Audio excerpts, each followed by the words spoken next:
இன்றைய தினம் நாம் தியானிக்கும்படியாக தெரிந்து கொண்ட வேத வசனம் நீதிமொழிகளின் புஸ்தகம் அதன் 19ஆம் அதிகாரம் அதன் 23ஆம் வசனத்துக்கு ஒருவர் வாசிக்கலாம். கர்த்தருக்கு பயப்படுதல் ஜீவனுக்கு ஏதுவானது. அதை அடைந்தவன் திருப்தி அடைந்து நிலைத்திருப்பான். தீமை அவனை அணுகாது. கரங்களை தட்டி ஒரு அல்லேலூயா சொல்லுங்க. அல்லேலூயா. கரங்களை அசைத்து ஒரு அல்லேலூயா சொல்லுங்க. அல்லேலூயா. இங்கே வேத வசனம் நீதிமொழிகளின் புஸ்தகம் 19ஆம் அதிகாரம் 20ஆம் வசனம் சொல்லுகிறது, கர்த்தருக்கு பயப்படுதல் ஜீவனுக்கு ஏதுவானது என்று சொல்லப்பட்டிருக்கிறது. அல்லேலூயா. எந்த ஒரு மனுஷன் ஜீவனுள்ள தேவனாகிய கர்த்தரை அறிந்து அந்த கர்த்தருக்கு பயந்து வாழுகிறானோ, அந்த கர்த்தருக்கு பயந்து நடக்கிறானோ, கர்த்தருடைய வழியில நடக்கிறானோ, அவனுக்கு கர்த்தருக்கு பயப்படுதலை கர்த்தர் போதிக்கிறார். அவன் கர்த்தருக்கு பயந்து நடக்கும்படி உதவி செய்கிறார். அப்படி கர்த்தருக்கு பயந்து நடக்கிற மனிதனை ஆண்டவர் ஜீவனுக்கு ஏதுவாக நடத்துகிறார். அல்லேலூயா. அவன் கர்த்தருடைய ஜீவனை பெற்று கர்த்தருடைய ராஜ்யத்தில் வாழுகிறதற்கு உதவி செய்கிறவராக இருக்கிறார். அல்லேலூயா. அல்லேலூயா. எனக்கு அன்பான கர்த்தருடைய பிள்ளைகளை, இந்த உலகத்தில் பார்க்கும் பொழுது பல கோடி மக்கள் வாழ்ந்து கொண்டிருக்கிறார்கள்.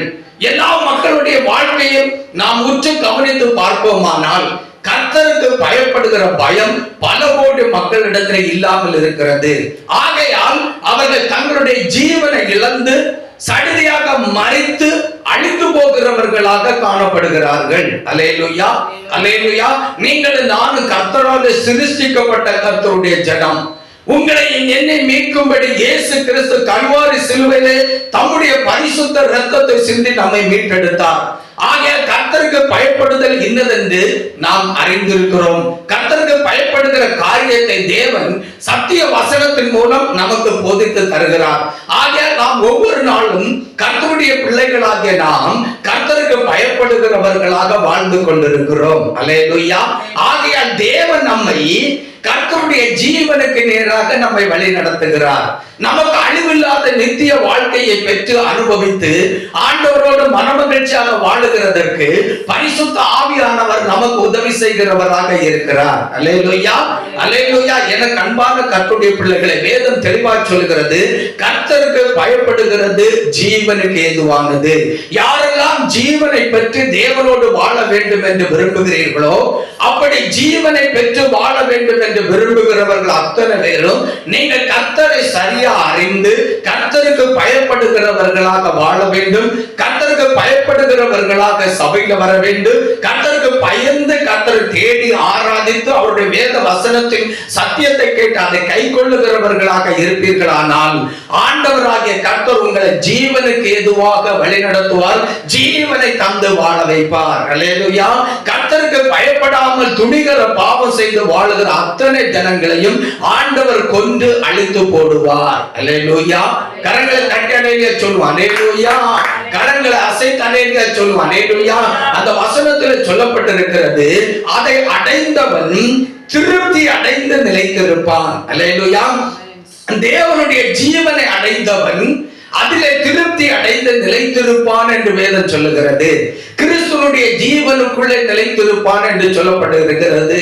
இன்றைக்கு நம்முடைய உலகத்தை பார்க்கும் பொழுது மனுஷர்களுடைய வாழ்க்கையை நாம் கவனிக்கும் பொழுது அவர்களுடைய வாழ்க்கையில என்னதான் சம்பாதித்தாலும் என்னதான் செல்வ சீர் இருந்தாலும் யாருக்கும் ஒரு திருப்தி இல்லாத ஒரு வாழ்க்கை காணப்படுகிறது. அல்லேலூயா. யாரை பார்த்தாலும் திருப்தி கிடையாது. கோடி கோடியாக சம்பாதிக்கிறவர்களை பார்த்து நீங்கள் திருப்தி அடைந்தீர்களா என்றால் அவர்கள் திருப்தி அடையவில்லை என்று சொல்வார்கள். தேசத்தை ஆளுகை செய்கிறவர்களை பார்த்து நீங்கள் ஆளுகை செய்கிறதுனால திருப்தி அடைந்திருக்கிறீர்களா என்று கேட்டால் இல்லை இல்லை, நான் திருப்தி அடையவில்லை என்று சொல்வார்கள். அதிகாரத்தில் இருக்கிறவர்களை பார்த்து நீங்கள் அதிகாரத்தில் செயல்பட்டு கொண்டிருக்கிறீர்களே, நீங்கள் செலுத்துகிற அதிகாரத்தினால் திருப்தி அடைந்திருக்கிறீர்களா என்று கேட்டால் இல்லை இல்லை, நாங்கள் திருப்தி அடையவில்லை என்று தான் சொல்லுவார்கள். அல்லேலூயா. உலகத்திலே பலவிதமான வியாபாரங்கள், தொழில் செய்கிறார்கள், பலவிதமான பட்ட படிப்புகளை படிக்கிறார்கள். இவைகளை எல்லாம் செய்கிற மக்களிடத்திலே நாம் போய், நீங்கள் படிக்கிற பட்ட படிப்பினாலே நீங்கள் திருப்தி அடைந்திருக்கிறீர்களா, அல்லது நீங்கள் செய்கிற தொழிலினாலே வியாபாரத்தினாலே நீங்கள் திருப்தி அடைந்திருக்கிறீர்களா என்று கேட்டால் யாருடைய உள்ளத்திலும் திருப்தி கிடையாது. அல்லேலூயா, அல்லேலூயா. ஒரு திருப்தி அற்ற ஒரு வாழ்க்கை வாழுகிறார்கள். அல்லேலூயா. ஆண்டவராகிய கர்த்தர் சொன்னார், என் ஜனங்கள் நான் அளிக்கும் நன்மையினாலே திருப்தி ஆவார்கள். அல்லேலூயா. இந்த உலகத்திலே வாழும் பொழுது யார் திருப்தியாய் வாழ்வார்கள் என்று பார்ப்போமானால், கர்த்தருடைய ஜனமாய் இருக்கிறவர்கள், கர்த்தருக்கு பயந்து அவருடைய வழியில நடக்கிறவர்கள், கர்த்தர் தருகிற நன்மையை பெறுவார்கள். அந்த நன்மையினாலே திருப்தியாய் வாழ்வார்கள். அல்லேலூயா, அல்லேலூயா. நீங்களும் நானும் கர்த்தருக்கு பயந்து வாழ்கிறவர்கள், நாம் கர்த்தர் தருகிற நன்மையை பெற்று அனுபவிக்கிறவர்கள். ஆகையால் நமக்கு கர்த்தர் கொஞ்சம் தந்தாலும் அதிகமா தந்தாலும் அதிலே நாம் திருப்தி உள்ளவர்களாக வாழ்ந்து கொண்டிருக்கிறோம். அல்லேலூயா. யாரிடத்திலும் போய் கை நீட்டி நிற்கவில்லை, யாரிடத்திலும் போய் முறையிடவில்லை, யாரை குறித்தும் குறை சொல்லவில்லை. ஆண்டவர் தருகிற கொஞ்சம் போதும் என்று சொல்லி அதில் மனரம்யமா இருந்து அதையே செலவு செய்து மனமகிழ்ச்சியா வாழுகிறோம். அது நமக்கு திருப்தியை தருகிறது. அல்லேலூயா. வேதமும் அதைத்தான் சொல்லுகிறது, அதை அடைந்தவன் திருப்தி அடைந்து நிலைத்திருப்பான். அல்லேலூயா. தேவன் தருகிற நன்மைகள் எல்லாம் நமக்கு ஜீவனுக்கு ஏதுவான நன்மைகளாக இருக்கிறது. அந்த ஜீவனுக்கு ஏதுவான நன்மைகளை நாம் அடையும் பொழுது அதிலே நாம் திருப்தி உள்ளவர்களாக மாறுகிறோம், அதிலே நிலைத்திருக்கிறவர்களாக காணப்படுகிறோம். அல்லேலூயா. கர்த்தரே அவர் தருகிற நன்மையினாலே, அவர் தருகிற ஜீவனாலே நம்மை திருப்தி அடைய வைக்கிறார். அந்த ஜீவனிலே நாம் நிலைத்து இருக்கிறதற்கு ஆண்டவர் உதவி செய்கிறார். அல்லேலூயா. உங்களை பரிசோதித்து பார்த்தால் நீங்கள் சொல்வீர்கள், எங்களுக்கு வருமானம் கொஞ்சம் தான் வருகிறது, ஆனா நாங்கள் திருப்தியா வாழுகிறோம், சமாதானமா வாழுகிறோம், சுகமா வாழுகிறோம், யாரிடத்துல நாங்கள் போய் நிற்கவில்லை எங்களுடைய வாழ்க்கையை நாங்கள் கழிக்கிறதற்காக என்று சொல்லி நீங்கள் சொல்வீர்கள். காரணம் என்னவென்றால், நீங்கள் கர்த்தருடைய பிள்ளைகள், கர்த்தருக்கு பயந்து வாழுகிறவர்கள், கர்த்தர் தருகிற கொஞ்சம் வருமானத்தை போதும் என்று மனரம்யத்தோடு அதனாலே செலவு செய்து அதனாலே ஆகாரத்தை பொங்கி சமைத்து கர்த்தருக்குள்ள மனமகிழ்ச்சியா வாழுகிறவர்கள். அல்லேலூயா.